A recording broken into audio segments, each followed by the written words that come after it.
ఆకుకూరలు తినడానికి ఇష్టపడని పిల్లలకు ఈ పాలక్ చపాతీ అండ్ పాలక్ ఎగ్ మాత్రం సూపర్గా నచ్చుతుంది. పాలకూరనే కాదు, ఏ ఆకుకూరతో అయినా ఈ స్మార్ట్ వేలో అయితే ట్రై చేయండి. మార్కెట్ నుండి ఫ్రెష్గా పాలక్ తీసుకొచ్చి వెంటనే ఈ రెసిపీ అయితే చేసేసా. ఫ్రెష్గా చేసుకుంటే ఫుడ్ ఎంతో టేస్టీగా అండ్ హెల్తీగా కూడా ఉంటుంది.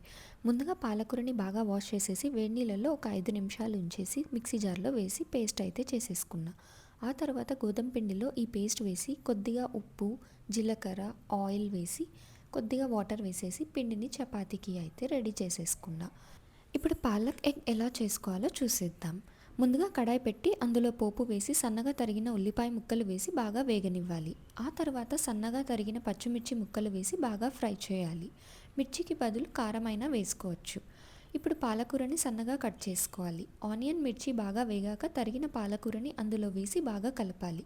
కొద్దిగా పసుపు, వెల్లుల్లి మరియు ధనియాల పొడి వేసి బాగా కలిపి వాటర్ అంతా పోయేలా వేగనివ్వాలి. ఇప్పుడు క్వాంటిటీని బట్టి ఎగ్స్ తీసుకుని అందులో వేసి స్మాష్ చేసి బాగా ఫ్రై అవ్వనివ్వాలి.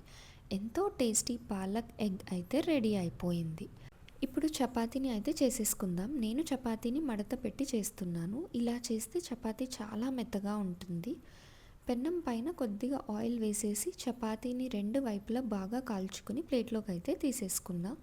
ఎంతో టేస్టీ అండ్ హెల్తీ గ్రీన్స్ మరియు ప్రోటీన్ కోసం కొన్ని చికెన్ స్ట్రిప్స్ అయితే యాడ్ చేసి ఈ ఆల్ ఇన్ వన్ కాంబోని అయితే మా పాపకి ఇచ్చేసా.